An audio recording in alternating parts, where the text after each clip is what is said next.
ঈদের জামাত শেষে এমন উত্তপ্ত পরিস্থিতির সৃষ্টি হয় নারায়ণগঞ্জের রূপগঞ্জের একটি ঈদগাহ ময়দানে।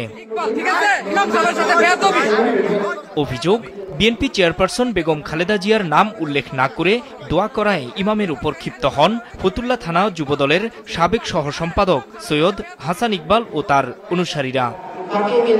শুধু তাই নয়, উচ্চবাচ্যের এক পর্যায়ে ইমামকে তার কর্মস্থল থেকে চাকরিচ্যুত করা ও দেখে নেওয়ার হুমকিও দেন তিনি। তার এমন হুমকির পর মুসল্লিদের প্রতিবাদের মুখে সেখান থেকে সরে যেতে বাধ্য হন তারা। এই ঘটনার পর ফেসবুক পোস্টে ঈদের দিনে নিজের অপমান বোধের কথা জানান স্থানীয় কাশীপুর কেন্দ্রীয় ঈদগাহের দ্বিতীয় জামাতের ইমাম মুফতি মোহাম্মদ ইমদাদুল হক।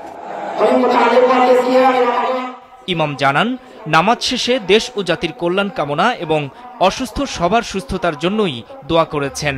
তবে অনেকেই দোয়া চাওয়ায় কেউ যাতে মনক্ষুণ্ণ না হন সেজন্য কারো নামই তিনি উল্লেখ করেননি। এতে ক্ষিপ্ত হন ওই নেতা।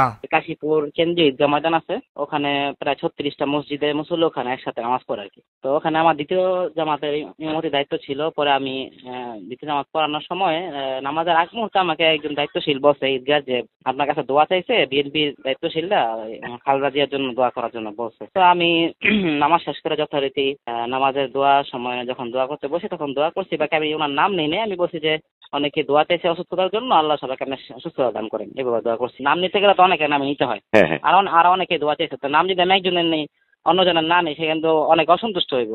সেই জন্য আমি দোয়ার আগে ঘোষণা করছি যে দেখেন অনেকে দোয়া চাইছে, আমার পক্ষে সবার নাম নেওয়া সম্ভব না।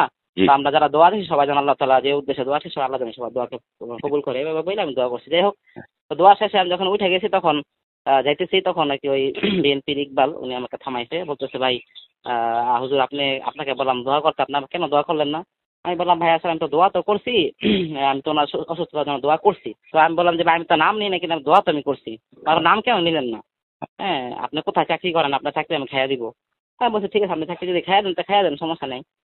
বলছে আপনি আমাকে চিনেন কিনা? আমি আপনাকে চিনা, আপনি আমাকে চিনেন কিনা, মানে এইভাবে আর কি একটু বাকবেদন দিতে হয়েছে। তো উনি আমাকে আর কি চাকরি খাওয়ার বিষয়ে বলছে, তারপরে দেখে নেবে এরকম কথা বলছে, এই আর কি বিষয়টা ছিল। তা আমি ঈদগাহ যেহেতু তৃতীয় জামাত আরম্ভ হবে, ওখানে মুসল্লিরা আসতেছে, আবার আমার সাথে অনেক মুসল্লি ছিল আমি চিন্তা করলাম যে এখন যদি আমি এখানে কথা বাড়াই তাহলে এখানে একটা গ্যাঞ্জাম সৃষ্টি হবে।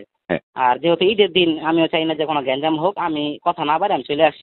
এই ধরনের চাপ প্রয়োগ সমাজে কোনো ইতিবাচক বার্তা দেয় না বলেও মনে করেন মুফতি ইমদাদুল হক। এটা তো আসলে একটা চাপ প্রয়োগ করা, এবং আমরা মোটামুটি স্বৈর শাসকের সময় এগুলা সম্মুখীন হয়েছি।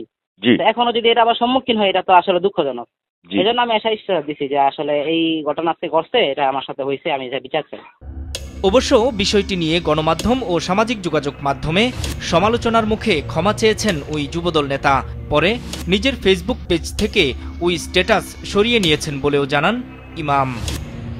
এ বিষয়ে কথা বলতে একাধিকবার ফোন করা হলেও সাড়া দেননি ইকবাল। মুফতি ইমদাদুল হক ফতুল্লার চর কাশীপুরের আঞ্জু বাহার জামে মসজিদের খতিবের দায়িত্বে রয়েছেন। একই সঙ্গে তিনি ইসলামী আন্দোলন বাংলাদেশের নারায়ণগঞ্জ জেলার প্রচার ও দাওয়া সম্পাদক। নূর মোহাম্মদ, মাছরাঙ্গা নিউজ ডেস্ক।